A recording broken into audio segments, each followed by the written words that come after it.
Salut à tous les postos, on va débriefer la victoire du Real Madrid cet après-midi contre Majorque au Santiago Bernabéu. Encore une fois, le Real Madrid était mené et encore une fois, le Real Madrid est remonté au score pour pouvoir s'imposer 3 buts à 1. C'est la coutume du Real Madrid. Depuis l'arrivée de Carlo Ancelotti, le Real Madrid n'est jamais battu. Même quand le Real Madrid est mené, le Real Madrid arrive toujours à revenir. Même sans Karim Benzema, ce Real Madrid-là de Carlo Ancelotti a vraiment de très grandes ressources. C'est pour dire, hein, petite anecdote, à la mi-temps, juste avant la mi-temps, Mallorca menait 1 but à 0 parce que le Real Madrid a maîtrisé les débats, dominé en cette première mi-temps. Le Real Madrid était partout, a eu beaucoup d'occasions en première mi-temps et s'est fait surprendre par cette équipe de Mallorca. Mais j'ai dit à quelqu'un qui voulait parier en direct sur BetClick, je lui ai dit carrément tu peux mettre le Real Madrid 3 buts à 1. Voilà, et il l'a fait, il a gagné. Je savais que le Real Madrid allait gagner 3 buts à 1. D'ailleurs, Nono aussi pourra vous le dire dans quelques minutes dans sa vidéo. N'hésitez pas à vous abonner à sa chaîne. Je savais que le Real Madrid allait revenir à 3-1 et puis en fait ça a fait 4-1. Donc voilà, incroyable les postos. Je lui ai dit très clairement que le Real Madrid allait faire encore une fois une remontée et qu'ils allaient gagner le match très facilement. Je lui ai dit 3-1, 4-1, tu peux mettre ce que tu veux, mais ça gagnera 3-1 ou 4-1. Ça c'est sûr et certain.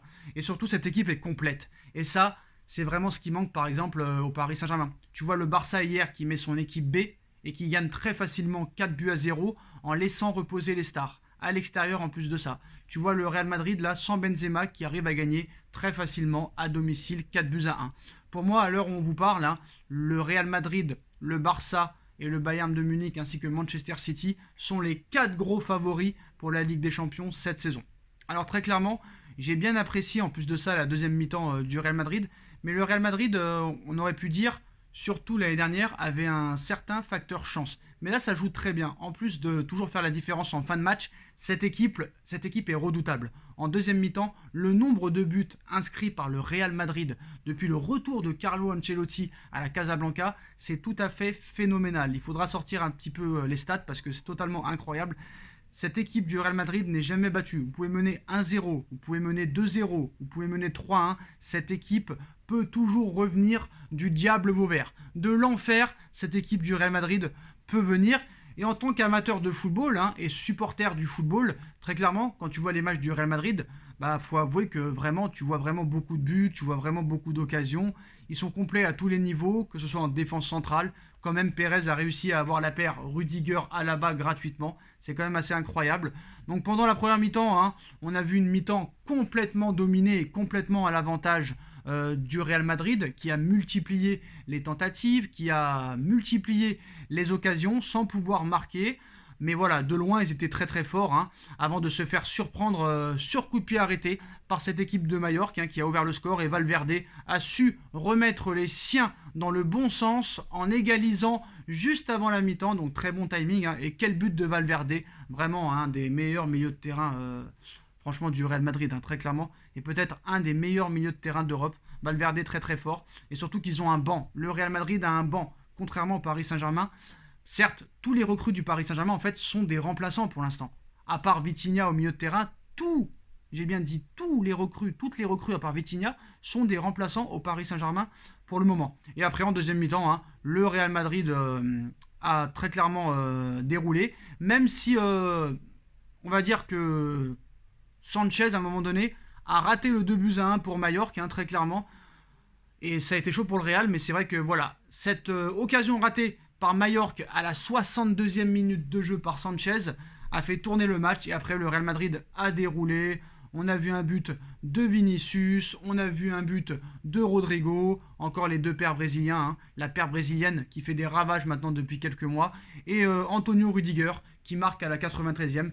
Voilà, 4 buts à 1 pour le Real Madrid. Alors cette année, on va avoir, je pense, une bataille, très clairement, pour la Liga entre le FC Barcelone et le Real Madrid. Et le Classico qui arrive très très vite va être un Classico de malade. Je suis très impatient aussi de voir le Barça contre le Bayern de Munich mardi prochain, ou mercredi prochain, pardon. Ça va être un match tout à fait intéressant. Parce que là, vraiment, on est sur les deux favoris peut-être de la Ligue des Champions avec City et le Real Madrid. Et de voir Bayern de Munich, FC Barcelone mardi soir va être déjà un premier jugement et un premier test. Parce que le Bayern Barcelone, c'est une affiche qu'on pourrait peut-être revoir en demi-finale de Ligue des Champions cette saison, ou peut-être en finale, très clairement. L'homme du match, en ce qui concerne le Real Madrid aujourd'hui, j'ai envie de te dire que c'est Rodrigo, qui a été un petit peu partout offensivement. Il a mis un but, il a fait une passe décisive. Franchement, pour le Brésilien, franchement, ce soir, c'est l'homme du match. Pour moi, Rodrigo, un but, une passe décisive, très clairement. Toujours le premier à amener les décalages en première mi-temps surtout. Quand son équipe faisait face au bloc bas, c'est lui qui trouvait toujours les solutions offensivement pour créer de l'espace vers l'avant. Et en plus, il a eu beaucoup de combinaisons très bonnes avec son compatriote Vinicius Junior. Donc voilà, c'est un Real complet, c'est un Real Madrid qui se connaît par cœur, c'est un Real Madrid qui s'est recruté au bon moment. La composition d'équipe de Carlo Ancelotti, elle a été très bonne. On voit un Mendy à gauche, on voit un Lucas Vazquez on voit un Mendy à gauche et un Vasquez à droite, une défense centrale Rudiger à la bas pour 0 €. Rudiger à la bas pour 0 €. Le génie de Florentino Pérez. Toni Kroos, Ceballos et Valverde au milieu de terrain, même si Ceballos, je ne l'ai pas trouvé terrible au milieu de terrain. Rodrigo, Vinicius, très fort devant. Par contre, Eden Hazard, là, encore une fois, il revenait mieux, je trouvais, Hazard, depuis ces derniers temps. Il avait marqué il n'y a pas longtemps, mais là, voilà, ce soir, il n'a rien fait du tout. D'ailleurs, il a été sorti assez rapidement. Mendy à gauche aussi, j'ai trouvé qu'il était un petit peu en difficulté sur son côté gauche. Donc, peut-être le point faible du Real, ce serait plus sur le côté gauche, où on a vu Ceballos un peu milieu gauche avec Mendy derrière, qui ne donnait pas complètement satisfaction. Donc, je pense que Ancelotti fera des changements. Mais voilà, le Real Madrid est un grand favori pour la victoire finale en Ligue des Champions, ça c'est sûr et certain. Et pour l'instant, voilà, malgré que le PSG a fait un très bon début de saison, force est de constater que pour le moment, le Real, le Barça, Manchester City ainsi que le Bayern de Munich sont supérieurs au Paris Saint-Germain. Même si je pense que Paris quand même fait partie des 8 meilleures équipes, je pense qu'au niveau du top 4, pour l'instant, le PSG n'y est pas. Mais voilà, c'est vrai qu'on prend du plaisir quand même à regarder ces équipes parce que ça joue vers l'avant. Et le PSG doit continuer à jouer comme ça. On a vu un très bon PSG en début de saison, des 5-2, des 5-0, des 7-1. Il faut continuer dans cette perspective-là. Toujours vouloir attaquer, toujours vouloir marquer, toujours vouloir presser, toujours vouloir faire des attaques directes. Et depuis une mi-temps et demi au Paris Saint-Germain, c'est pas ce qu'on a vu. Voilà.